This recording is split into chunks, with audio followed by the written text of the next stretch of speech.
Muharamutse mbonye imesaje y'umurundi ameze nk'uwahahamutse nagomba ngo ndayisome hanyuma ngire ico ndayivuze ko kandi ngabishe abarundi na cane cane abasore n'abagabo. Message ivuga ngo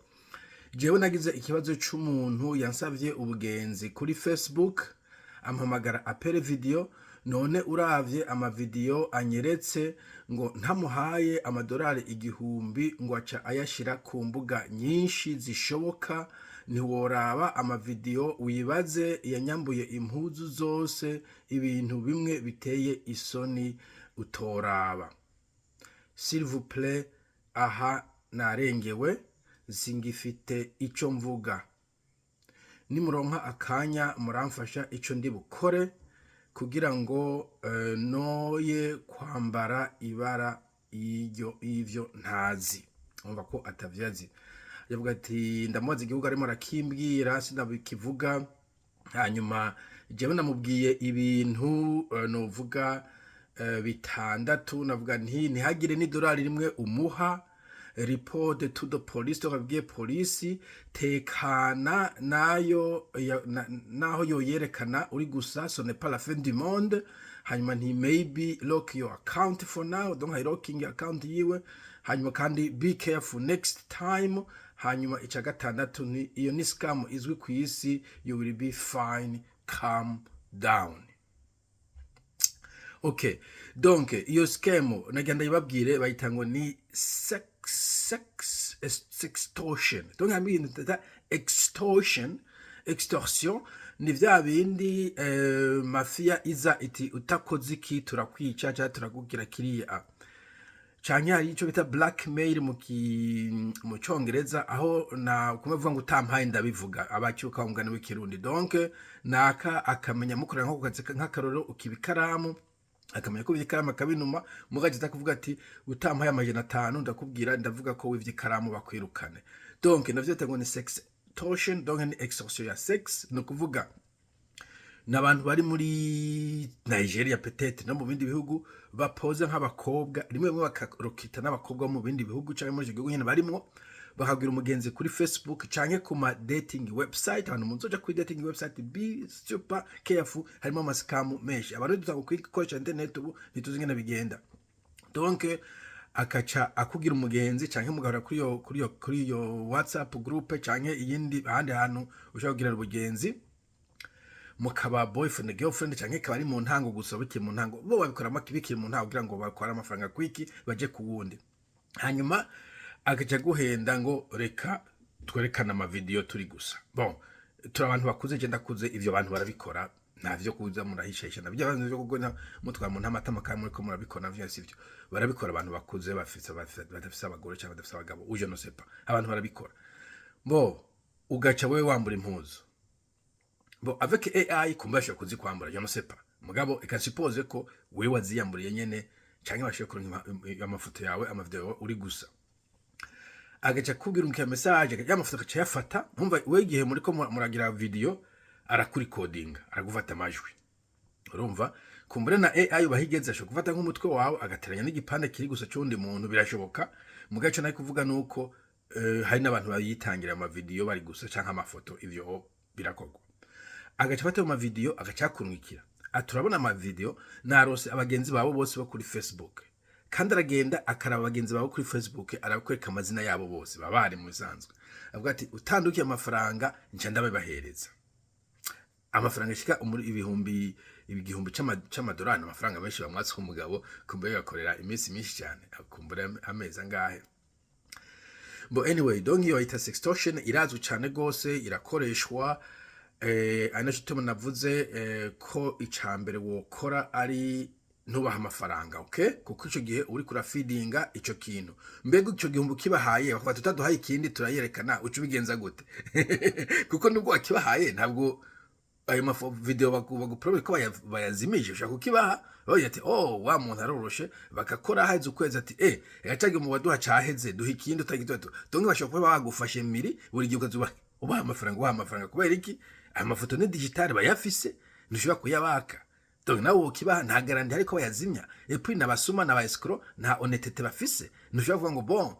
ngo promise minyemerera ko ndakibaye bafuta nibishoboka donc nubahe na kimwe ubahe naho weme kuba on the hook bazaguma bagusaba kugeza upfuye uyawe hamwe abajene baho biyahura muri za Amerika ico gihe vyatiye bitigaringa FBI canke CIA baragenda ahantu ico gihe sinakivuga barafata iyo centre yabikora uwo muntu baramuhana donc biranashoboka ko Interpol ishobora kubijamo aboneka bakurikirana mugabo ntukahunte ko Interpol we gusa ntubahaye amafaranga kubera d'abord havyo hagiye batabipublicinga ni bluff ubwo baha amafaranga tuyabahaye nta mwanya afise kuja kubitanga kuri internet babe kwarondera undi muntu kuko bari ku kazi remember bayahaye uwo muntu niwe mwaramona mu movie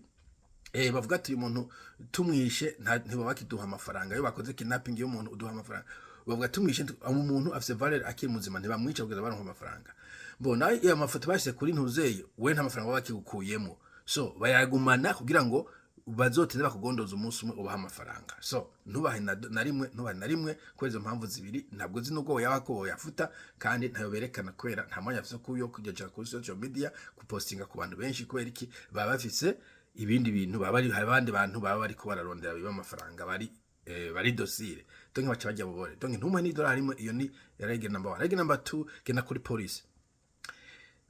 nugiye kurondera inyishu kuri police ugiye kuri potinga ko ari ikintu kiriko kiraba okay police ibe aware ko mu gihugu rimwo harimo abantu bo muri kiriya gihugu canke handi hantu bariko barakora iyo scam hari igihe kumba zimaze kugwira bagenda bakarondera uwo muntu hari igihe canke batanga ama warning babwira abandi bantu bati muragaba urumva ubufashije abandi ikindi bon bishitse ibindi bigushikiye police bizi case yawe icya gatatu ndamubwira ntitekana donc naho yo kwerekana uri gusa ce n'est pas la fin du haricot ntabwo ubupfuye igihe ibintu abantu babaza bavuga none bakwerekanye gusa so what kuri Facebook utafise nk'umugore par exemple umuntu wese akubonye uri gusa bigutwaye iki nimwe nyine abandi dusama soni so bintwaye iki abantu bama biyekana bari gusa so ubwo tiyerekane biragusha bazovuga abantu wenge umwaka uheze bazovyibagira end of story just vyihoze nariho yo bikora c'est pas la fin du monde il faut ko abagabo surtout mu ba stoic byantu vyo kuba urabona bijya bica bituma ubuzima bwawe abantu bagenda babwifatira mpiri kugira na leta yafasha abantu mpiri ubundi umuntu akagufata mpiri umwara bakagufata mpiri nukubera uguma uri dosire babwira uti no ntubabwiye mugabo wewe wihorere ntibayashireho ntabwo uzopfa benshi ntibazona bibona abandi bazomera ko ari fake bavyihoze okay tekana icha kane maybe lock your account for now bon ku locking account ntacho bimaze iki gihe babamaze kuyitwa babanze kuyifata enfete babamaze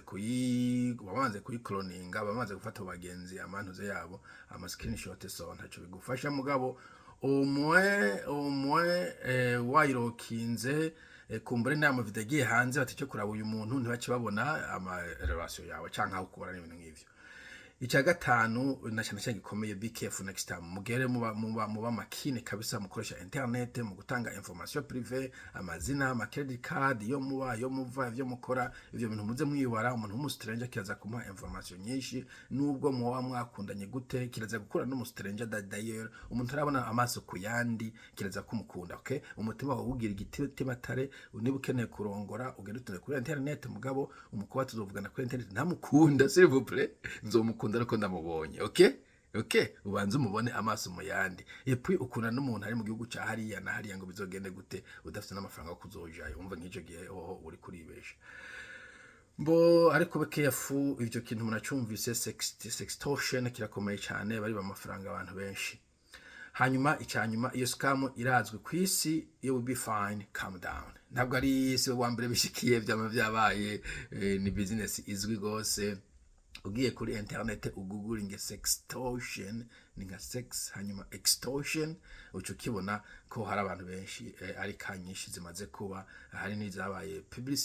publicized donza mu binyamakuru ibintu nk'ivyo voilà nico namuhanuye ntihagere ifaranga ubaha kandi calm down genda ku kazi ariko urakora wikorera ufate ko atacabaye gusa uhige lesson imwe ariko don't panic ever panic na police uje kurepota witonze ntugende uri rukanga sinzi kirasha police afite vyihutirwa abantu bakomeretse abantu ari kwicana sinzi shiye uzobera peta witonze niba hari na report kuri internet shira kuri internet winumira si offense police nabo bashifise kuja ku investigatinga